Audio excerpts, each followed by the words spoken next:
Conta um Conto apresenta de Robert E. Howard, da série Conan o Bárbaro, Lobos Além da Fronteira. Narração Marcelo Fávaro. Olá, este canal é mantido com a ajuda de seus ouvintes. Para ajudar, faça sua inscrição e deixe o seu like. Se quiser ser um colaborador, conheça nossas plataformas Apoia-se /Conta um Conto, PicPay @Marcelo.Favaro ou na chave do Pix marcelofc18@hotmail.com. Vamos ao conto? Capítulo 1. Foi o murmúrio de um tambor que me acordou. Eu me deitava imóvel entre os arbustos onde havia me refugiado, forçando meus ouvidos para localizá-lo, pois tais sons são ilusórios na floresta escura. Na densa mata ao meu redor não havia som. Acima de mim, as videiras e saças emaranhadas se curvavam próximas umas das outras, para formar um teto espesso, e acima delas avultava o arco, ainda mais alto e mais melancólico, dos galhos das árvores grandes. Nenhuma estrela brilhava através daquela abóbada de folhas. Nuvens baixas pareciam comprimir o alto daquelas árvores. Não havia lua. A noite estava escura como o ódio de uma bruxa. Melhor para mim. Se eu não podia ver meus inimigos, eles também não podiam me ver. Mas o sussurro daquele tambor agourento penetrava a noite. Tum, tum, tum. Uma inabalável monotonia que grunhia e rosnava segredos sem nome. O som me era inconfundível. Somente um tambor no mundo faz com exatidão aquele ribombar profundo, ameaçador e sombrio. Tambor de guerra picto, nas mãos daqueles ferozes selvagens pintados, que assombravam as selvas além da fronteira oeste. E eu estava além daquela fronteira, sozinho, e oculto num esconderijo espinhoso, no meio da grande floresta onde aqueles demônios nus têm reinado, desde as mais antigas auroras dos tempos. E agora, localizei o som. O tambor estava tocando a oeste da minha direção. E eu acreditava não estar muito distante.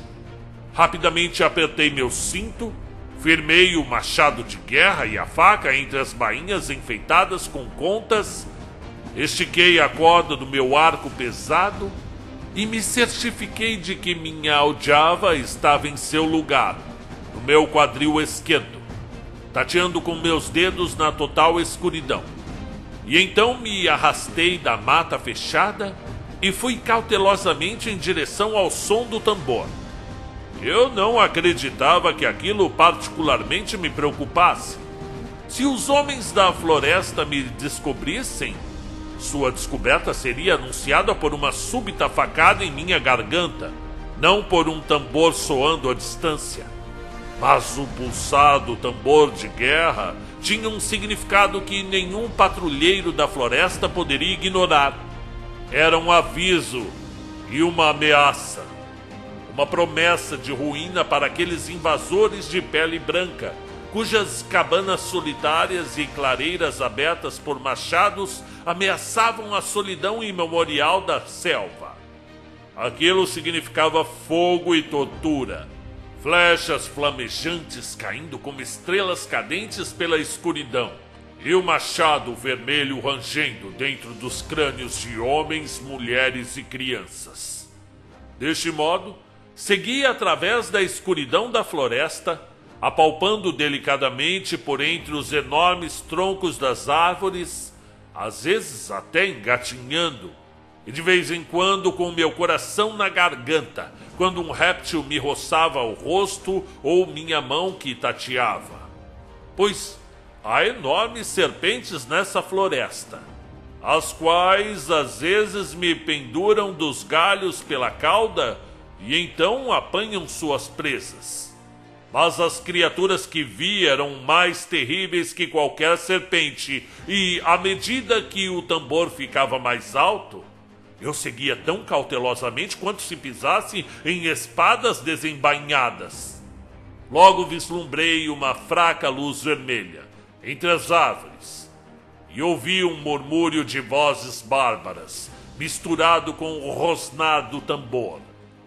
Fosse qual fosse a cerimônia sobrenatural que estivesse acontecendo lá, sob as árvores negras, era provável que eles tivessem sentinelas espalhadas pelo local. E eu sabia o quão silencioso e imóvel um picto poderia ficar, se incorporando à vegetação natural da floresta, mesmo na luz fraca, e se mantendo insuspeitado até a sua lâmina estar atravessada no coração da vítima. Minha pele se arrepiava ao pensar em me colidir com um desses guardas sombrios na escuridão. Puxei minha faca e a estendi diante de mim. Mas eu sabia que nem mesmo um picto poderia me ver naquela negritude, de tetos de galhos e folhas emaranhados, e de céu nublado. A luz se revelou na forma de uma fogueira, diante da qual silhuetas escuras se moviam, como demônios negros contra o fogo vermelho do inferno. E logo me agachei perto dali, em meio aos densos lariços, e olhei para dentro de uma clareira, de paredes tão negras, e para as figuras que se moviam lá dentro. Haviam 40 ou 50 pictos, vestindo apenas tangas e horrendamente pintados, que se acocoravam num largo semicírculo de frente para a fogueira e de costas para mim. Pelas penas de falcão em suas abundantes cabeleiras negras, eu os reconheci como sendo o clã do Falcão, ou Onayaga. No meio da clareira, havia um altar tosco, feito de pedras ásperas amontoadas, e ao ver isto, minha pele se arrepiou de novo, pois eu já tinha visto altares pictos antes, todos chamuscados de fogo e manchados de sangue, em clareiras vazias na floresta. E embora nunca houvesse testemunhado os rituais para os quais essas coisas eram usadas, ouvi as narrativas contadas sobre elas, por homens que haviam sido prisioneiros entre os pictos, ou espionando-os como eu o estava fazendo.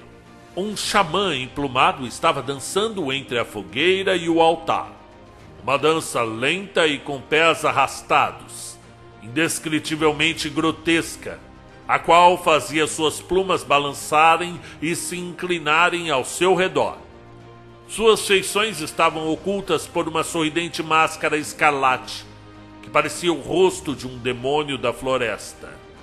Em meio ao semicírculo de guerreiros, se acocorava um com o grande tambor entre os joelhos, e quando ele o batia com o punho cerrado, produzia aquele estrondo baixo e rosnante, que se assemelha ao murmúrio de um trovão distante.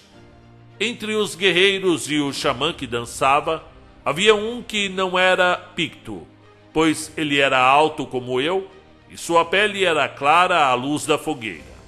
Mas ele vestia apenas uma tanga de pele de coça e mocassins.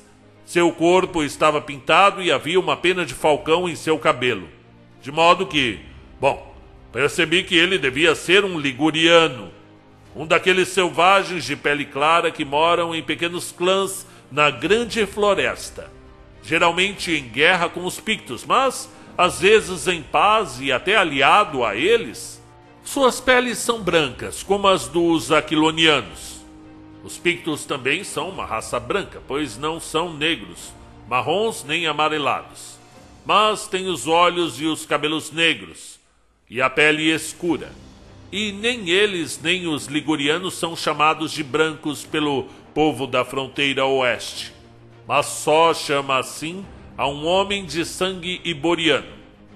Agora, enquanto observava, eu vi 3 guerreiros arrastando um homem para dentro do anel de luz da fogueira. outro picto nu e manchado de sangue, que ainda usava na cabeleira emaranhada uma pena que o identificava como membro do clã do Corvo, com o qual os falcões estavam sempre em guerra. Seus captores o colocaram sobre o altar, com as mãos e pés amarrados, e eu vi seus músculos se distenderem e torcerem à luz da fogueira, enquanto ele tentava em vão romper as tiras de couro cru que o aprisionavam. Então o xamã começou a dançar novamente, fazendo desenhos complicados ao redor do altar e do homem sobre ele. E o que batia o tambor trabalhava num elevado frenesi, tamborilando como se estivesse possuído por um demônio. E de repente, descendo de um galho pendente, veio uma daquelas grandes serpentes das quais eu havia falado. A luz do fogo brilhava em suas escamas, enquanto ela se dirigia sinuosamente até o altar, os olhos em forma de contas cintilando, e sua língua bifurcada se movendo rapidamente para dentro e para fora. Mas os guerreiros não demonstravam medo, embora ela passasse a pouca distância de alguns deles. E aquilo era estranho, pois normalmente estas serpentes são as únicas criaturas vivas às quais os pictos temem.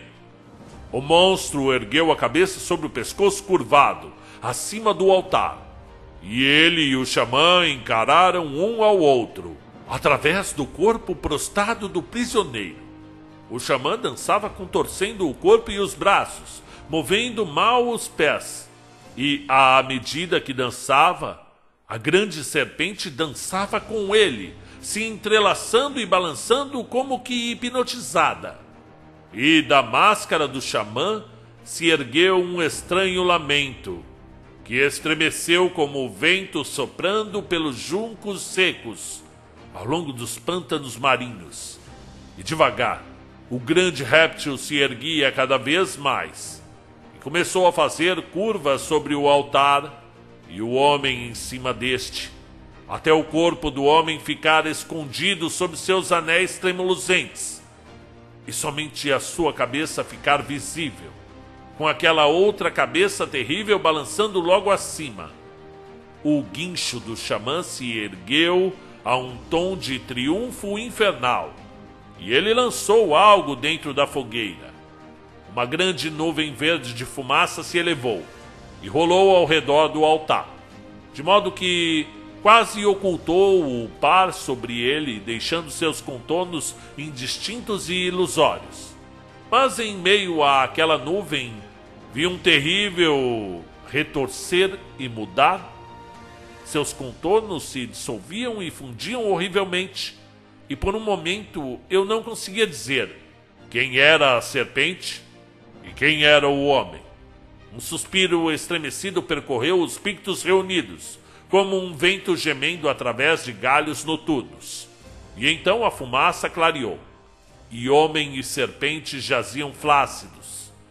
E eu pensei que ambos estivessem mortos, mas o xamã agarrou o pescoço e deixou o grande réptil ir lentamente ao chão, e derrubou o corpo do homem sobre as pedras, para cair ao lado do monstro.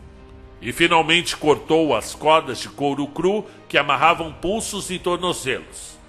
Logo ele começou uma dança sinuosa ao redor deles, cantando enquanto dançava e balançando os braços em gestos loucos. Dali a pouco o homem se mexeu, mas não se levantava.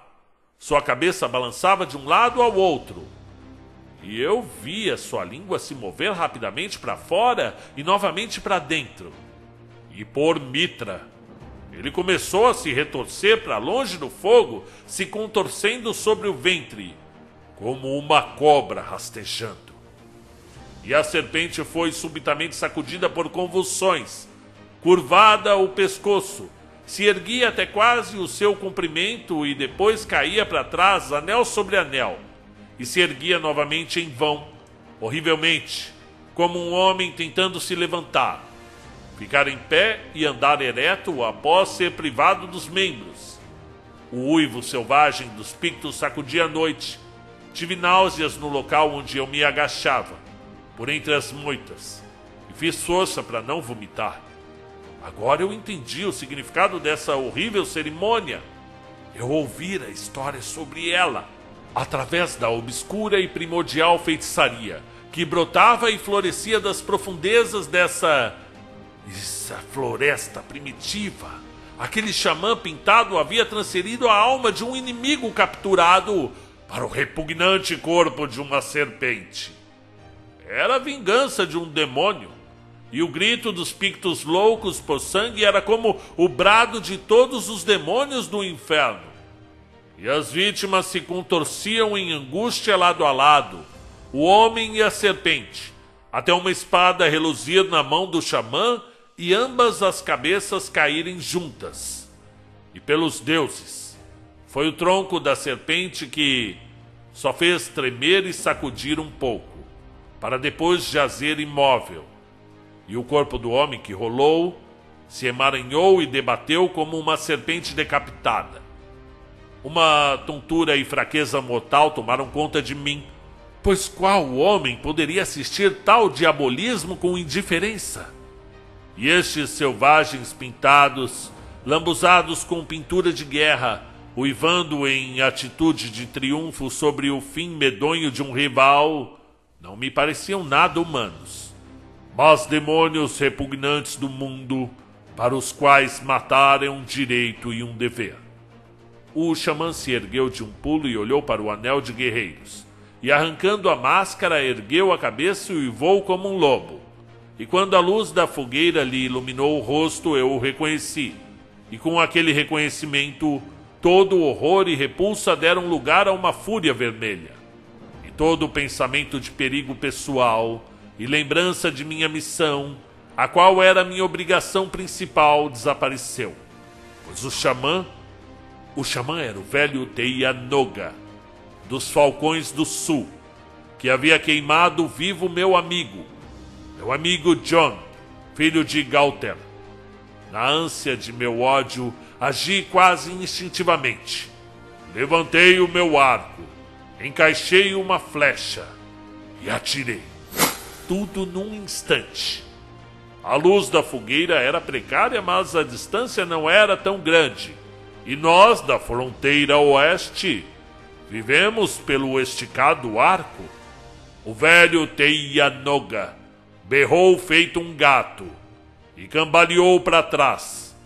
E seus guerreiros uivaram de surpresa ao verem uma flecha vibrando subitamente no peito dele.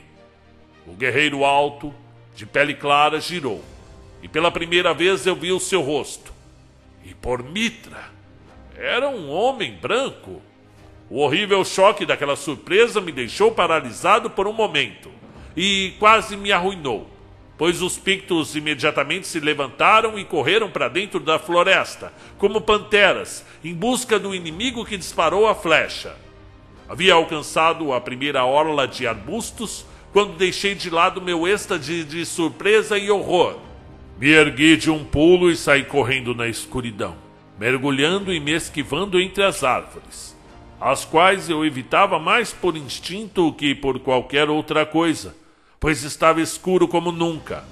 Mas eu sabia que os pictos não podiam achar meu rastro, embora pudessem caçar tão cegamente quanto eu fugia. E dali a pouco, enquanto eu fugia para norte, ouvi atrás de mim um horrendo uivo, cuja fúria louca por sangue era suficiente para congelar até mesmo o sangue de um batedor da floresta. E acreditei que eles haviam arrancado minha flecha do peito do xamã e descoberto que era o dado de um homem branco. Aquilo os colocaria atrás de mim com uma sede de sangue ainda mais furiosa do que nunca. Eu fugia, meu coração batendo de medo e agitação, e do horror do pesadelo que havia testemunhado. E o fato de um homem branco, um iboriano, estar lá como um convidado bem-vindo e evidentemente honrado, pois estava armado, eu vi uma faca e uma machadinha em seu cinto. Era tão monstruoso que eu me perguntava se, afinal de contas, aquilo tudo era um pesadelo. Pois eu nunca antes, um branco, havia observado a dança da serpente mutante, a não ser feito um prisioneiro, ou como um espião, como eu fiz. E que coisa monstruosa aquilo pressagiava. Eu não sabia, mas fui abalado por um pressentimento de horror ao pensar nisso. E por causa do meu horror, segui com menos cuidado do que o habitual, buscando rapidez às custas da dissimulação e ocasionalmente tropeçando numa árvore que eu poderia evitar se tivesse tomado mais cuidado. E não duvido que tenha sido o barulho desse avanço aos tropeços o que trouxe os Pictos sobre mim, pois eles não conseguiam me ver naquela escuridão de breu. E atrás de mim já não soavam mais gritos, mas eu sabia que os Pictos estavam se agrupando, como lobos pela floresta, se espalhando num vasto semicírculo e vasculhando-o enquanto corriam. O fato de não terem achado minha trilha era evidente, pelo silêncio deles, pois eles nunca gritam, exceto quando creem estar numa curta distância e têm certeza de sua presa. O guerreiro que ouviu os ruídos de minha fuga não devia pertencer àquele grupo, pois estava muito à frente deles. Devia ser um batedor, percorrendo a floresta para proteger seus companheiros de serem surpreendidos pelo norte. Seja como for, me ouviu correndo próximo a ele, e veio feito um demônio na noite negra. Eu o percebi primeiramente apenas pelo rápido e fraco som de seu pé nu, e quando girei, não conseguia nem perceber-lhe a massa indistinta, mas somente ouvia o suave bater daqueles pés implacáveis, se aproximando de mim, invisíveis na escuridão.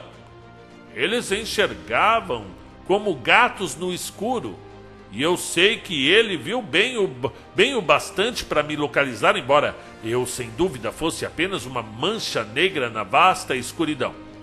Mas meu machado, girando cegamente para cima, encontrou sua faca, que descia, e ele se espetou em minha faca enquanto investia, seu grito de morte ressoando como sinos do juízo final sob o teto da floresta. E foi respondido por uma feroz gritaria ao sul, poucas centenas de metros à distância, e logo eles estavam correndo pelas moitas, ganindo feito lobos, certos de sua caça.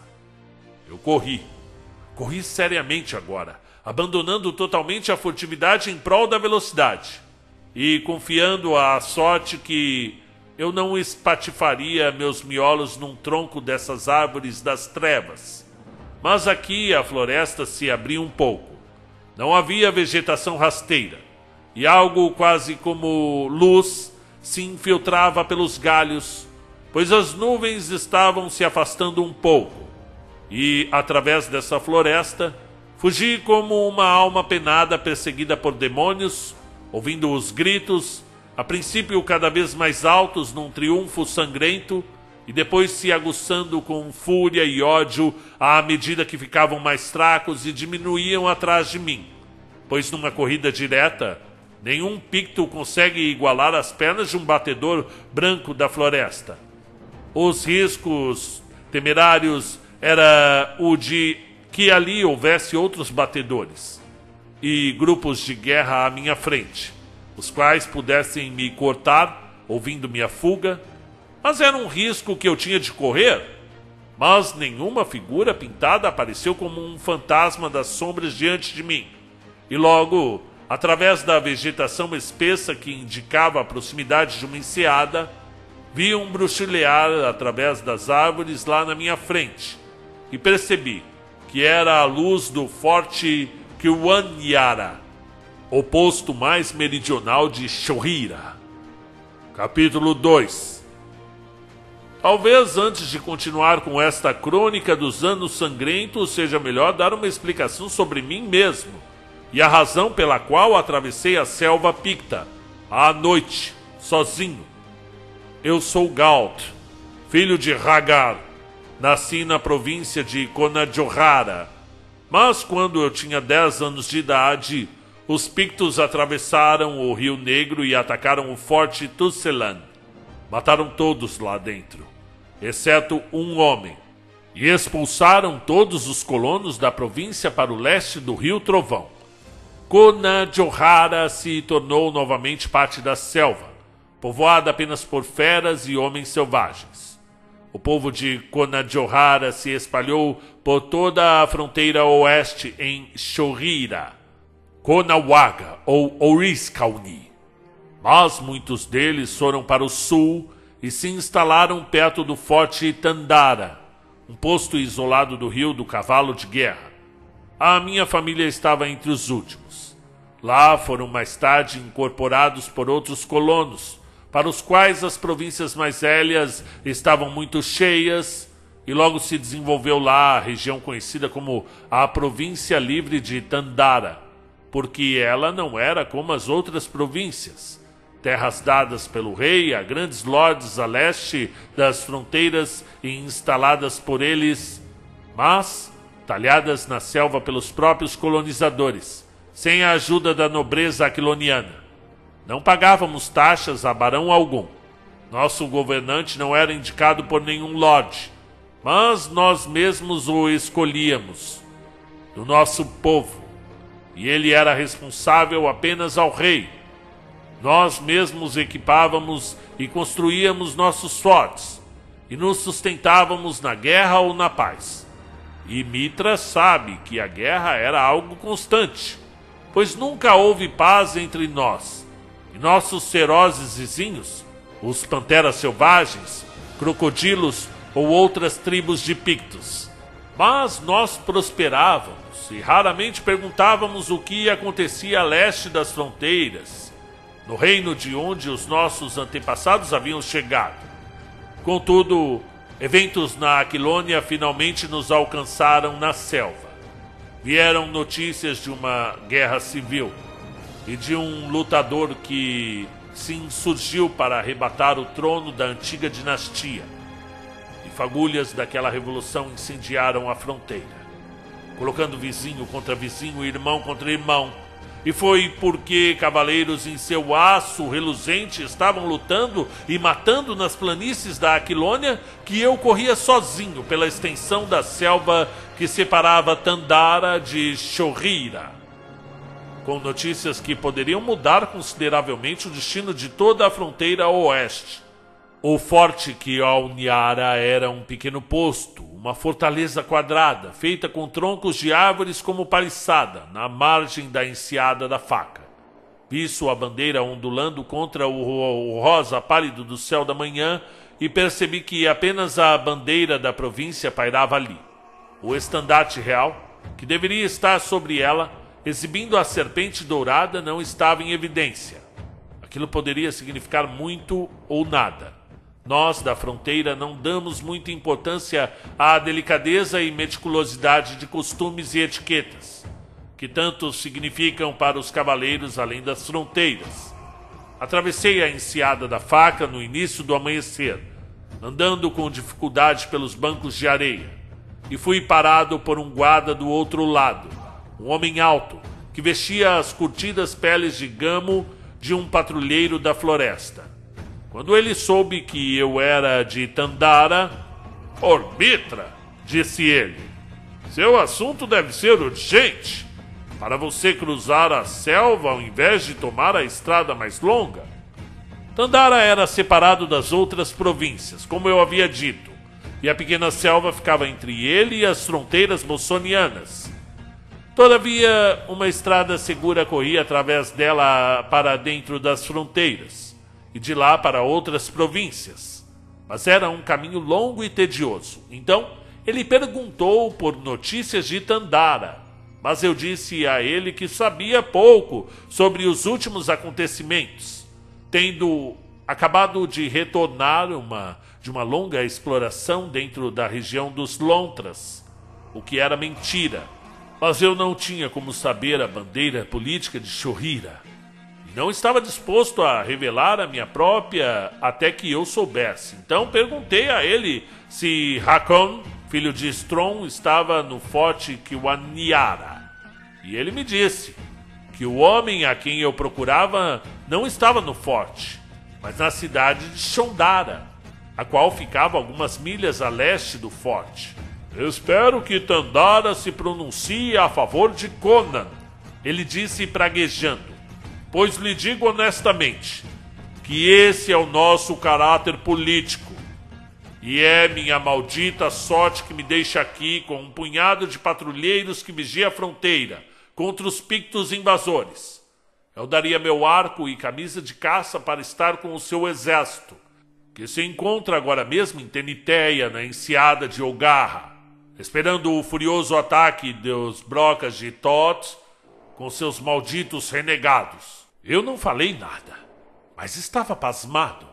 Eram mesmo novidades, pois o barão de Thoth era Lorde de Konawaga, não de Shohira, cujo patrão era o Lorde Tasperas de Cormon. Onde está Tasperas? Perguntei, e o patrulheiro respondeu num pensamento rápido. Na Aquilônia, lutando por Conan. E ele me olhou estreitamente, como se tivesse começado a se perguntar se eu era um espião. Há um homem em Shohira, comecei a falar, com tamanha ligação com os Pictos, que vive nu e pintado entre eles e assiste às suas cerimônias sangrentas e... Detive-me diante da fúria que contorceu as feições do Shohirano. Maldito! Disse ele, asfixiado de fúria.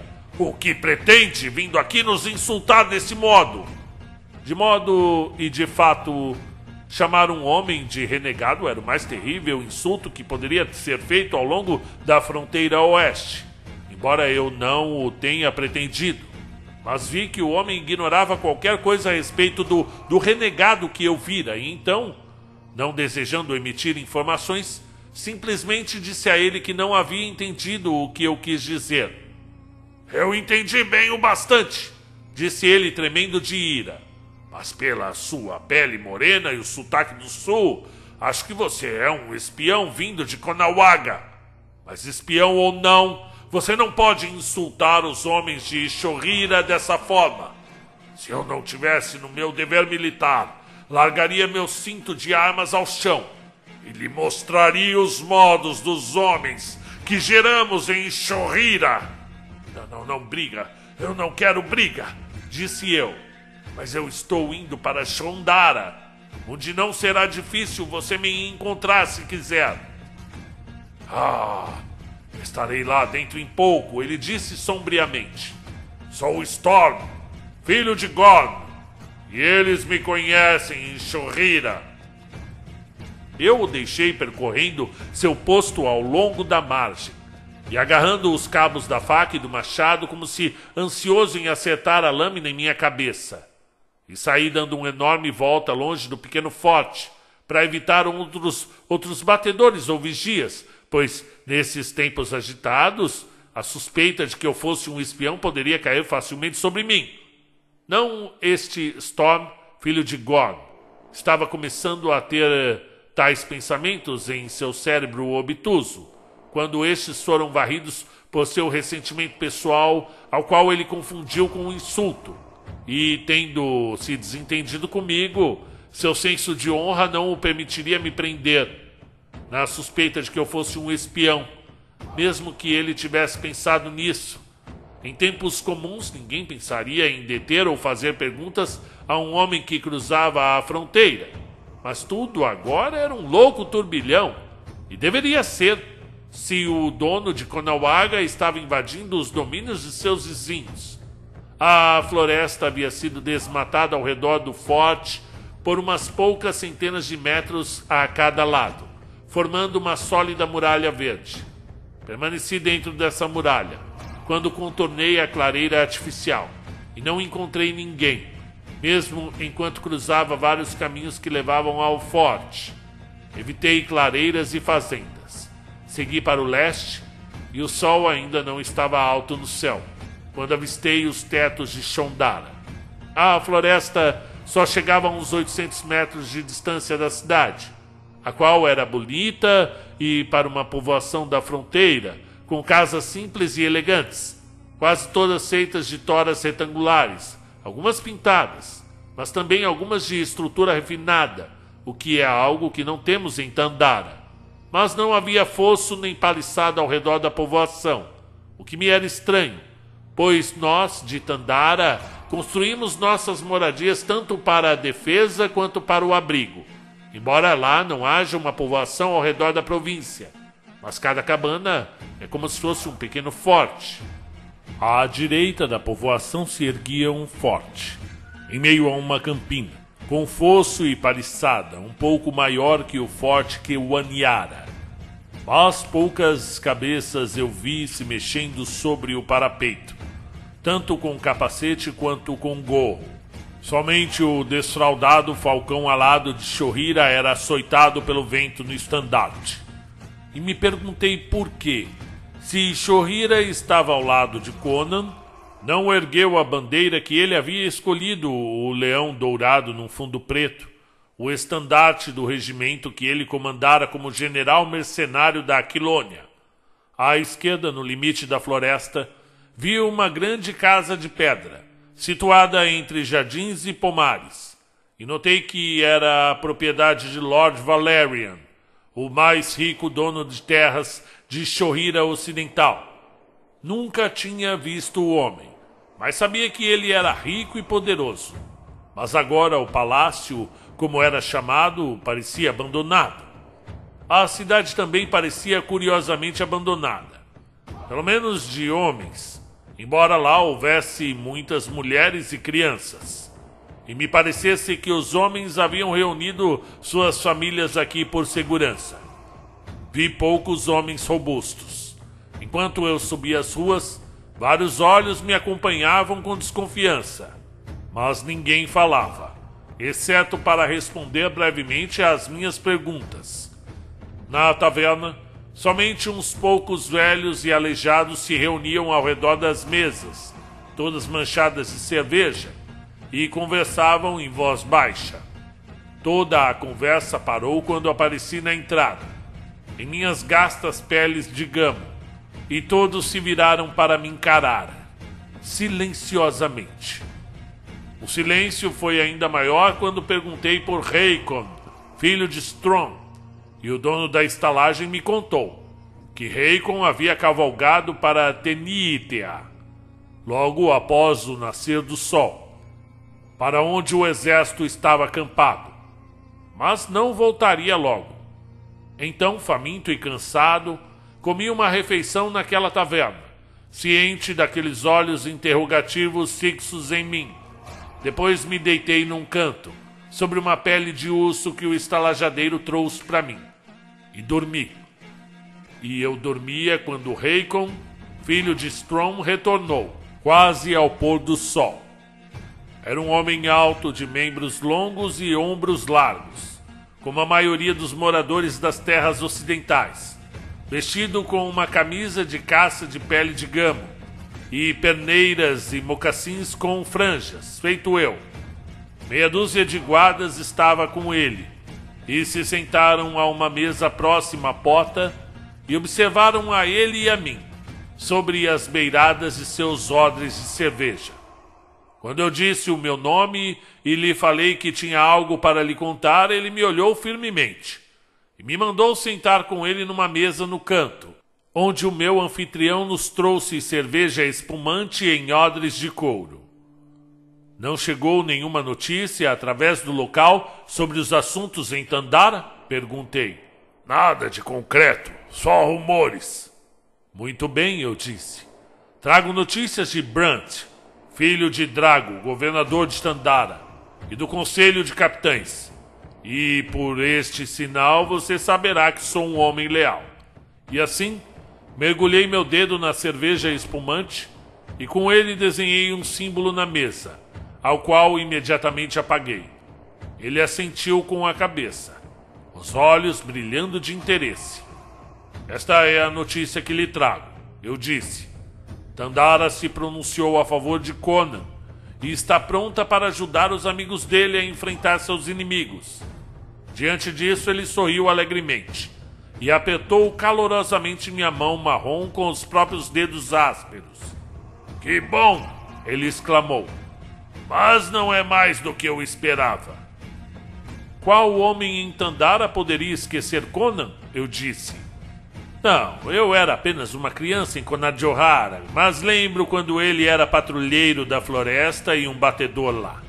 Quando o cavaleiro dele adentrou Tandara, nos contando que Pontain estava em revolta, com Conan lutando pelo trono e pediu nosso apoio. Não pedia por voluntários, somente por nossa lealdade. Mandamos para ele um único recado: não nos esqueceremos de Conajohara. Logo veio o barão Atélios sobre as fronteiras contra nós, mas o emboscamos na pequena selva e lhe despedaçamos o exército. Agora acho que não precisamos temer invasões em Tandara. Gostaria de poder dizer o mesmo em Shohira, disse ele sombriamente. O barão Tasperas nos mandou dizer que podíamos fazer o que escolhêssemos. Ele se pronunciara a favor de Conan e se juntar ao exército rebelde, mas não pediu tropas do oeste. Não. Tanto ele quanto Conan sabem que a fronteira oeste precisa de todos os homens que tem para a guarnição fronteiriça. Contudo, ele removeu suas tropas dos SWATs e nós o equipamos com nossos próprios guardas florestais. Houve umas pequenas escaramuças entre nós, especialmente em cidades como Koyaga, onde moram donos de terras, pois alguns apoiam Namedides. Bom, alguns desses legalistas surgiram para Konawaga com seus dependentes, enquanto outros se renderam e juraram permanecer neutros em seus castelos, como o Lord Valerian da Shondara. Os legalistas que fugiram juraram voltar para cortarem nossas gargantas, e logo depois o Lord Brocas marchou sobre a fronteira. Em Konawaga, os donos de terras e Brocas estão a favor de Namedides, e ouvimos histórias deploráveis sobre o tratamento deles às pessoas comuns que apoiam Conan. Balancei a cabeça sem me surpreender. Konawaga era a maior, mais rica e mais bem instalada província de toda a fronteira oeste, e tinha uma classe muito poderosa de proprietários com títulos de nobreza, o que não temos em Tandara, e pela graça de Mitra, nunca teremos. É uma invasão para a conquista, disse Hakon. Brocas mandou que jurássemos lealdade a Namedides. Aquele cão. Acho que aquele idiota planeja subjugar toda a fronteira oeste e governá-la como vice-rei de Namedides. Ele está em Koyaga, a 16 quilômetros da enseada de Ogarra, com soldados aquilonianos, arqueiros bossonianos e renegados de Shohira. Tanitea está cheia de refugiados na região oriental, a qual ele devastou. Não temos medo dele, embora sejamos numericamente inferiores. Ele tem que atravessar a enseada de Ogarra para nos atacar. Fortificamos a margem oeste e obstruímos a estrada contra sua cavalaria. Isso tem a ver com minha missão, eu disse. Estou autorizado a oferecer os serviços de 150 exploradores tandarianos. Todos pensamos igual em Tandara, e não temos lutas internas. E podemos poupar aqueles vários homens de nossa luta contra os Pictos Panteras. Serão boas notícias para o comandante do Forte Kawaniara. O quê? Eu disse. Você não é o comandante? Não, ele disse. É o meu irmão, Dirk, filho de Strong. Mas se eu soubesse disso, teria dado a minha mensagem a ele, eu disse. Brant, filho de Drago, pensou que você fosse o chefe de Kiwaniara. Mas não importa.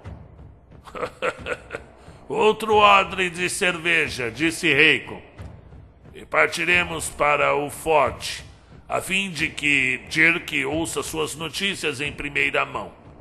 Ao diabo com chefiar um forte. Um grupo de batedores é o bastante para mim. E de fato, Hakon não era o homem ideal para comandar um posto ou qualquer grupo de grandes homens, pois ele era muito temerário e impetuoso, embora fosse um homem valente e um velhaco alegre. Vocês deixaram uma tropa muito pequena para guardar fronteira, eu disse. E quanto aos Pictos? Mantenha a paz a quem eles prometeram. Ele respondeu. Por alguns meses tem havido paz ao longo da fronteira, exceto pelas corriqueiras escaramuças entre os indivíduos de ambas as raças. O palácio de Valerian parecia abandonado. Lord Valerian mora lá sozinho, exceto por uns poucos criados. Se seus guerreiros vão embora, ninguém sabe, mas ele os mandou. Se ele não tivesse nos dado sua garantia, acharíamos necessário colocá-lo sob vigília, pois ele é um dos poucos brancos a quem os Pictos atendem. Se quisesse jogá-los contra nossas fronteiras, seria difícil nos defendermos contra eles de um lado e brocas do outro. Os falcões, os gatos selvagens e tartarugas ouvem quando Valerian fala, e ele chegou inclusive a visitar os distritos dos Pictos Lobos e regressou vivo.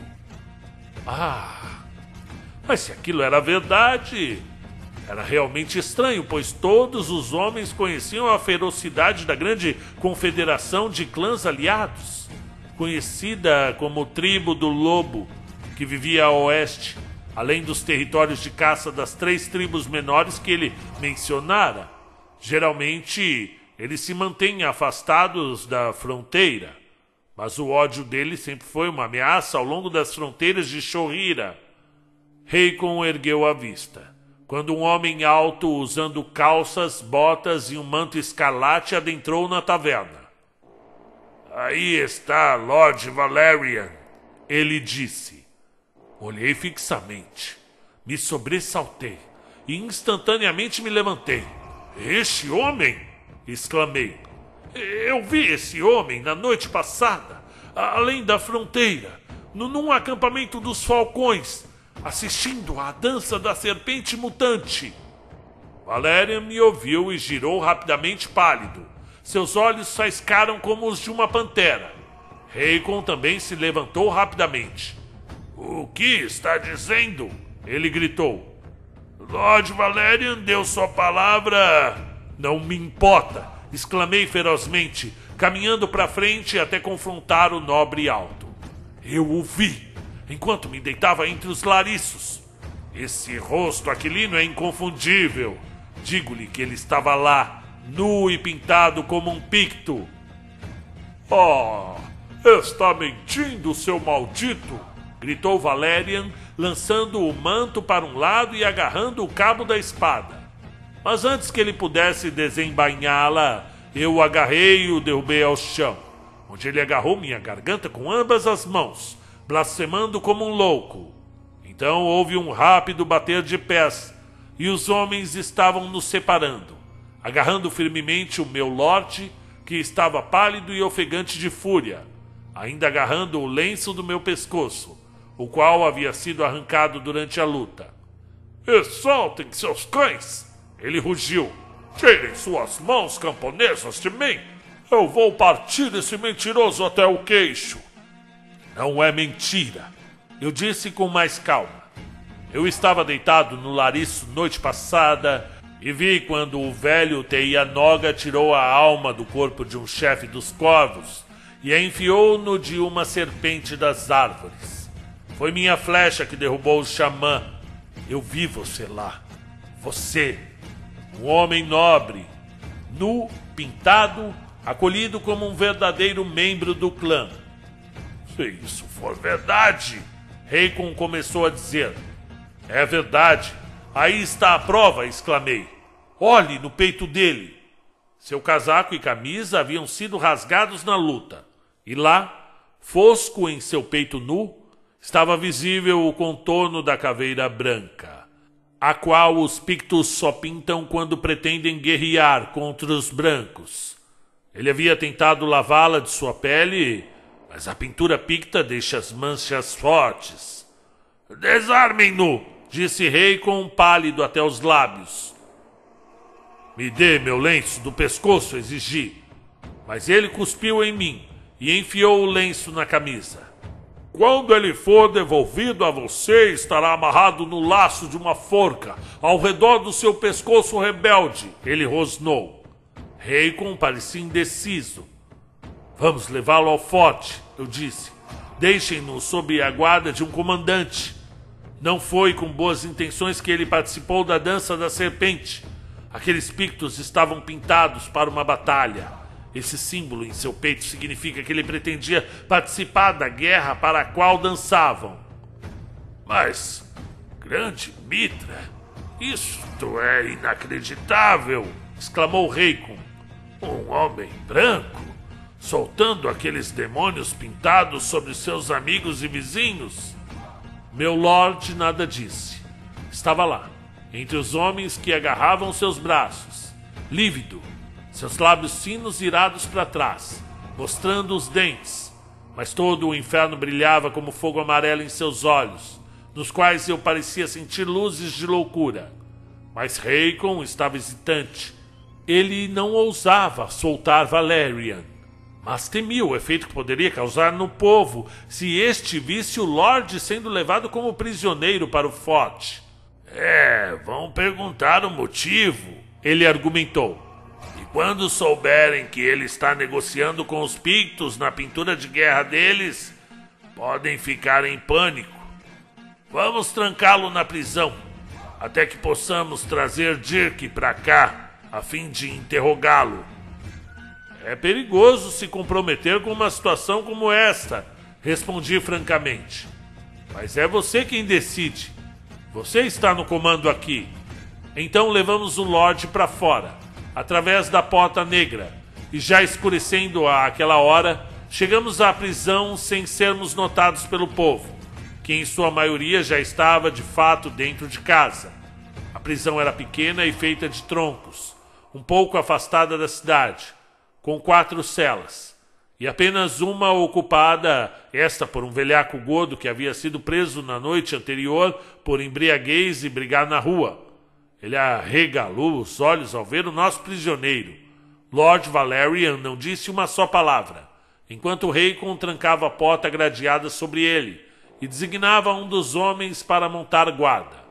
Mas um fogo demoníaco brilhava em seus olhos escuros, como se, por trás de seu rosto pálido, estivesse rindo de nós com um triunfo diabólico. Vai pôr somente um homem de guarda? Perguntei a Raycon. E para que mais? Ele disse. Valerian não pode sair. Não há ninguém para resgatá-lo. Parecia-me que Raycon estava disposto a não ceder. Mas, no fim das contas, não era assunto meu, de modo que eu não disse mais nada. Logo, Raycon e eu nos dirigimos ao forte, e lá conversei com Dirk, filho de Strong, o chefe que estava no comando da cidade, na ausência de John, filho de Storm, o governador apontado por Lord Tasperas, o qual agora comandava o exército miliciano localizado em Tenitea. Parecia sereno quando ouviu minha história, e disse que iria até a prisão interrogar Lord Valerian, assim que suas responsabilidades o permitissem, embora ele pouco acreditasse que meu senhor falaria, pois este vinha de uma raça teimosa e orgulhosa. Ele estaria feliz em saber dos homens de que Tandara ofereceu a ele, e me disse que poderia achar um homem para retornar a Tandara, aceitando a oferta se eu quisesse permanecer em Shorhira um pouco mais, o que eu fiz. Depois retornei à taverna com o Raycon, pois era nossa intenção dormir lá naquela noite, e partir para Tenitea de manhã. Batedores mantinham os Shorianos observando os movimentos dos Brocas, e Raycon havia estado no acampamento naquele dia e disse que Brocas não mostrava sinais de se mover contra nós, o que me fez acreditar que ele estava esperando que Valerian liderasse seus Pictos contra a fronteira. Mas Raycon ainda vacilava, apesar de tudo que eu havia lhe dito, acreditando que Valerian havia apenas visitado os Pictos amigavelmente, como havia feito várias vezes. Mas eu salientei que nenhum homem branco, por mais amigável que fosse dos Pictos, seria aceito para assistir a uma cerimônia como a Dança das Cobras. E ele teria que Ser um irmão do sangue do clã? Acordei repentinamente e me sentei na cama. Minha janela estava aberta, tanto as persianas quanto o vidro, para refrescar, pois ficava num quarto de um andar superior e não havia nenhuma árvore próxima pela qual um ladrão pudesse ter acesso. Mas algum ruído me havia acordado, e agora, quando olhei para a janela, vi o céu estrelado ser coberto por uma figura volumosa e disforme. Girei minhas pernas para fora da cama, me perguntando o que aquilo era, e procurando às cegas por meu machado. Mas a coisa já estava sobre mim com uma velocidade assustadora, e antes que eu pudesse me levantar, alguma coisa envolvia meu pescoço, me asfixiando e estrangulando. Quase encostado em meu rosto, havia um semblante indistinto e medonho, mas tudo o que eu conseguia distinguir na escuridão era um par de flamejantes olhos vermelhos e uma cabeça pontiaguda. Minhas narinas foram preenchidas por um odor animal. Peguei um dos pulsos da coisa e era tão peludo quanto o de um macaco e com os músculos de ferro, mas naquele momento eu havia encontrado o cabo de minha machadinha. Levantei-a e rachei aquele crânio disforme num só golpe. Ele caiu para longe de mim e eu me levantei, com ânsia de vômito e respirando convulsivamente, e com todos os membros trêmulos. Achei pederneira, aço e pavio, acendi uma vela e olhei feroz e selvagemente para a criatura que jazia no chão. Sua forma era a de um homem nodoso e deformado, coberto com pelos espessos. Suas unhas eram longas e negras, como as garras de uma fera, e sua cabeça, sem queixo e com testa baixa, era semelhante à de um símio. A coisa era um chacan, uma daquelas criaturas semi-humanas que moram nas profundezas da floresta. Logo bateram à minha porta, e a voz de Reikon gritou, para saber o que estava acontecendo. Eu mandei que ele entrasse. Entrou rapidamente, de machado na mão, e seus olhos se arregalaram ao verem a coisa no chão. Um chacan, sussurrou. Já os vi, bem a oeste, farejando rastros pelas florestas. Malditos sabujos! O que é isso em seus dedos? Um arrepio de horror percorreu minha espinha, quando vi a criatura ainda agarrando um lenço de pescoço em seus dedos. O pano, que ele tentara amarrar como um laço de forca ao redor do meu pescoço. Ouvi dizer que xamãs pictos pegam essas criaturas, domesticam-nas e usam-nas para farejarem seus inimigos, disse ele lentamente. Mas como o Lord Valerian conseguiu usar um? Eu não sei, respondi. Mas esse silêncio foi dado ao animal que, conforme sua natureza, farejou meu rastro e tentou quebrar meu pescoço. É claro que devemos ir para a prisão, e rápido. Reikon acordou seus exploradores. Corremos para lá e encontramos o guarda, caído com a garganta cortada, diante da porta aberta da cela de Valerian. Reikon ficou como que petrificado. E então um fraco chamado fez com que nos virássemos e víssemos o rosto branco do bêbado que nos fitava da cela ao lado. Ele escapou, ele disse. Lord Valerian, ele escapou. Há 1 hora atrás, quando eu estava na minha cama, fui acordado por um som externo e vi uma estranha mulher morena sair das sombras e caminhar até o guarda. Ele ergueu o arco e mandou que ela parasse, mas ela riu diante dele, o mirou no fundo dos olhos e ele ficou como que em transe. Ele ficou com os olhos estupidamente arregalados e, por mitra, puxou a própria faca do cinto e cortou a própria garganta. Caiu e morreu. Então ela apanhou as chaves do cinto dele, abriu a porta e Valerian saiu, rindo feito um demônio do inferno. Beijou a jovem e ela riu com ele. E não estava sozinha, pois tinha algo se movendo nas sombras atrás dela. Parecia um ser vago e monstruoso que, em momento algum, se dirigiu à luz da lanterna pendurada sobre a porta. Eu a ouvi dizer que era melhor matar o bêbado gordo na próxima cela. E por Mitra, eu estava tão morto de terror que eu nem sequer sabia se ainda estava vivo. Mas Valerian disse que eu estava completamente bêbado e eu seria capaz de beijá-lo por ele ter dito aquilo. Então eles foram embora. E enquanto partiam, ele disse que mandaria sua companheira numa missão. Eles depois iriam para uma cabana na enseada do Lince e lá encontrariam seus dependentes, que estavam escondidos na floresta desde que ele os dispensou do palácio de Valerian. Ele disse que Teianoga os encontraria lá. Eles cruzariam a fronteira, se misturariam aos Pictos e os trariam de volta para cortarem as gargantas de todos nós. Reikon parecia pálido na luz da lanterna. Quem é essa mulher? Perguntei curioso. Sua amante mestiça de Picto, ele disse. Meio Picta Falcão e meio Liguriana. Já ouvi falar dela. Eles chamam-na a bruxa de Skandara. Eu nunca a tinha visto. E nunca antes acreditei nas histórias sussurradas sobre ela e o Lord Valerian. Mas é pura verdade. Bom, pensei que eu tivesse matado o velho Teianoga, murmurei. O velho demônio deve ter uma vida enfeitiçada. Eu vi minha flecha vibrar no peito dele. E agora?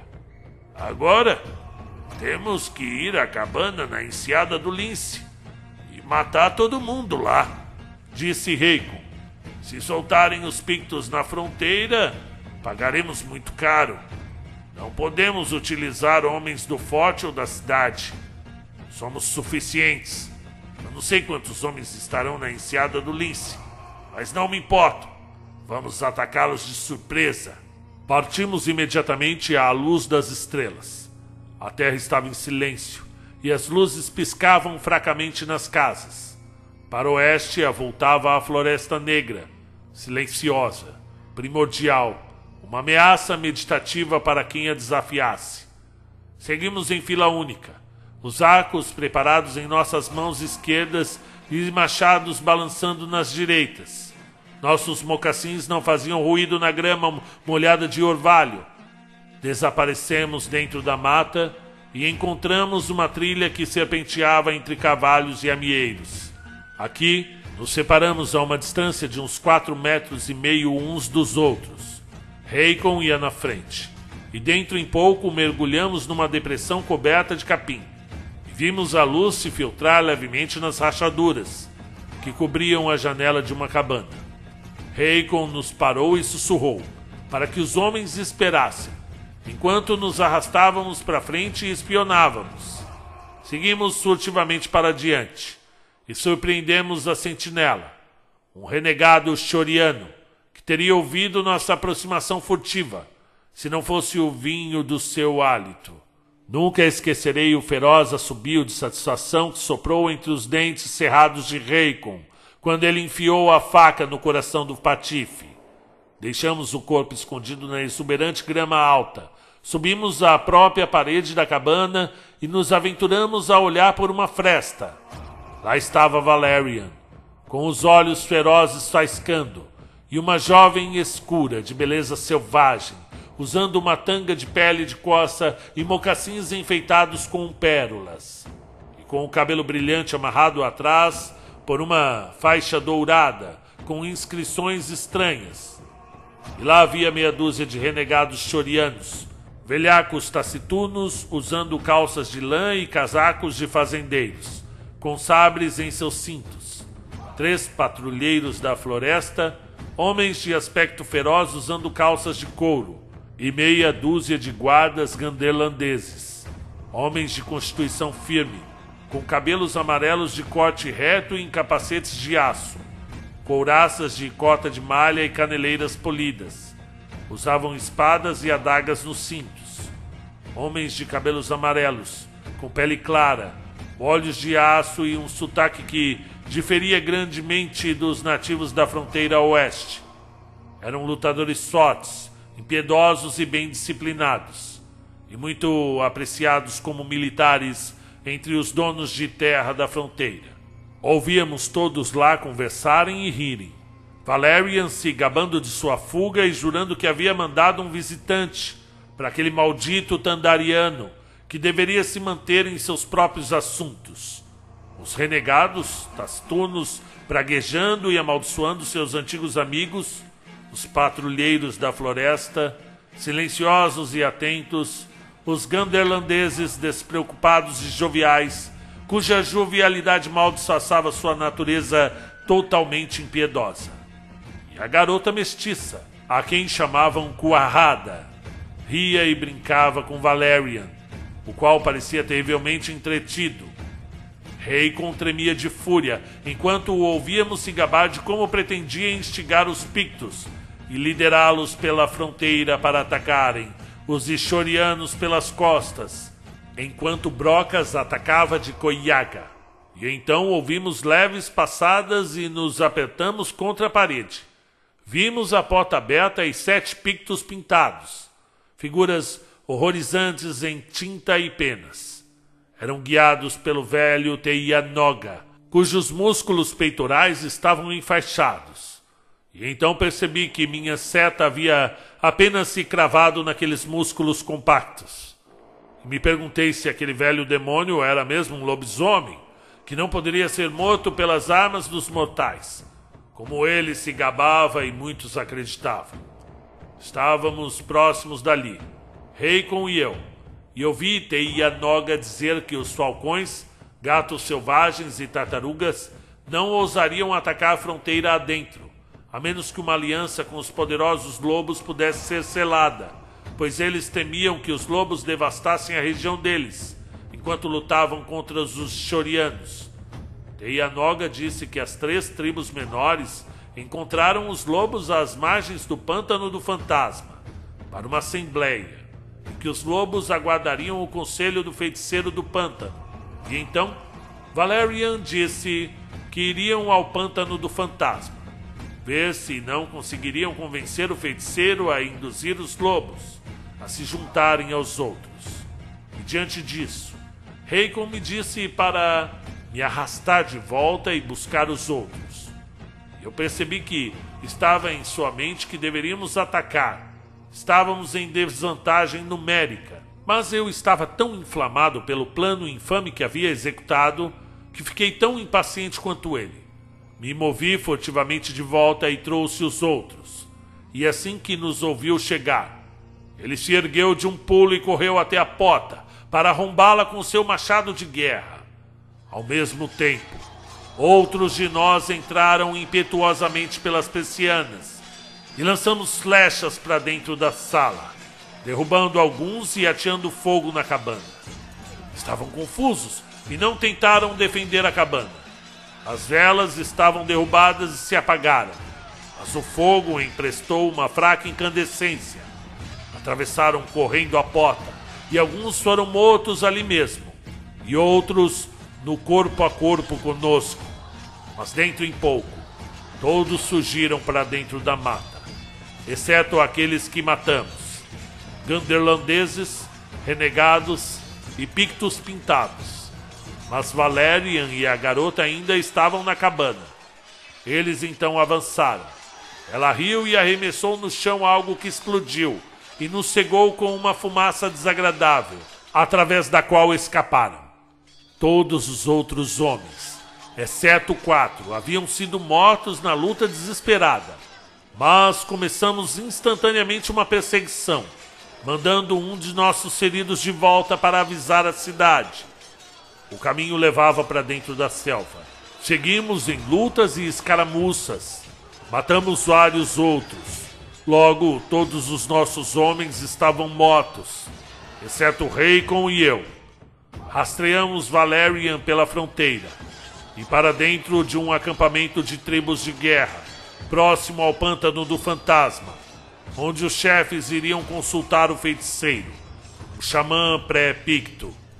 Seguimos Valerian pântano adentro, ele indo secretamente dar instruções aos xamãs, e Raycon esperou no caminho para matar Valerian, enquanto eu adentrava sorrateiramente o pântano para matar o feiticeiro. Mas fomos capturados pelo feiticeiro, que lhe deu um consentimento para a guerra, deu a eles uma magia medonha para usar contra os homens brancos. E as tribos seguiram uivando em direção à fronteira. Mas Raycon e eu escapamos. Matamos o feiticeiro. E seguimos a tempo de virar a magia deles contra eles próprios. E no final, conseguimos derrotá-los. Fim do conto. Olá, meu nome é Marcelo Fávaro e você está no canal Conta um Conto. Seja muito bem-vindo. O que a gente pode falar desse final? Não é o primeiro conto que eu me deparo, principalmente nesse livro, que chega no momento e ocorre ali um Deus Ex Machina lá e tudo se resolve em um parágrafo. Qual é a minha opinião? Não sei se é o que ocorreu realmente. Vocês sabem que Robert Irving Howard, ele morreu muito cedo, né? Ele foi um constante colaborador das revistas Pulp Fiction, junto com H.P. Lovecraft, né? Eles participavam da Weird Tales, né? E ele é o pai do subgênero espada e feitiçaria, e aí, criador de Conan o Bárbaro, entre outros grandes personagens aí como Ray Cole e Solomon Kane e por aí vai. Ele morreu muito cedo, com apenas 30 anos, no dia em que ele se matou, logo após obter a notícia de que sua mãe não tinha saído do coma, né? Ela estava doente. Então o que eu acredito que deva ter ocorrido é desses contos que são tão bem trabalhados, mas que de repente partem para um final abrupto em apenas 1 ou 2 parágrafos, tenham sido contos que não estavam terminados ainda e que alguém teve que ali terminar justamente pela morte brusca de Robert E. Howard. E o que eu percebo aqui, há uma grande luta por territórios, e isso me remete aos filmes que passavam sucederam essa época em que ele viveu, 1930, 1940, filmes de Velho Oeste, que é ali o país dos Estados Unidos cada vez indo pro oeste, encontrando essas tribos de indígenas, né, que resistiam à colonização dos Estados Unidos, já que Robert E. Howard era do Texas, né, que é aquele estado, o último estado antes do México ali, né, ali no sudeste dos Estados Unidos, onde tinha realmente essa briga, e até hoje tem uma animosidade muito grande entre os povos nativos, os descendentes dos povos nativos e os descendentes dos colonizadores. E talvez você vai encontrar nessa leitura uma alegoria desses povos, até com um certo preconceito ali, puxando assim sempre. Teve alguns contos desse livro que eu não consegui narrar aqui, porque realmente ficava muito explícito a necessidade de incumbir aos povos negros essa coisa da vilanesa, né? De que os povos brancos iam lá salvar, eram atacados pelos povos nativos, selvagens, que manifestavam rituais diabólicos, né? Então, a gente percebe tudo isso. E uma leitura um pouco mais minuciosa vai dar essa impressão realmente.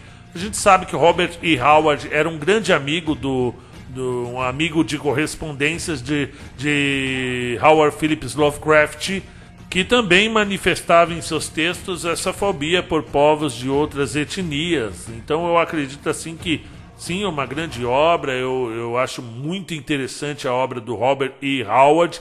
Me lembrou um pouco a Pedra Negra, que eu narrei aqui também no canal, do próprio Robert E. Howard, principalmente o começo desse conto, com o ritual e tal, né? Lembrou toda a ambientação que ocorreu no conto A Pedra Negra. Inclusive eu voltei a escutar esse conto que eu tinha narrado, mas não tinha prestado atenção ainda, né? Quando você está narrando, você está, né, prestando atenção em outras coisas, a parte gramatical ali, para você não errar muito, depois não ficar muito difícil na edição para arrumar tudo. E depois, andando de bicicleta uns tempos atrás, eu coloquei esse A Pedra Negra para ouvir, e eu achei muito interessante, mas também sempre com essa necessidade de incumbir aos povos de outras etnias rituais diabólicos, né? Essa necessidade de demonizar outras religiões. E aí houve todo o século XX, começo aí do século XXI, para a gente esclarecer melhor essas questões, né? Entender melhor o que houve no passado histórico, para conseguir fazer uma leitura mais lúcida dessas obras. Então tá aí para vocês esse grande conto que no final o Conan nem aparece, mas é citado, e que eu gostei muito de narrar para vocês aí. Tá dando aqui 1h40 de narração, vai dar por volta de 1h10 de vídeo para vocês. Um grande abraço e até a próxima.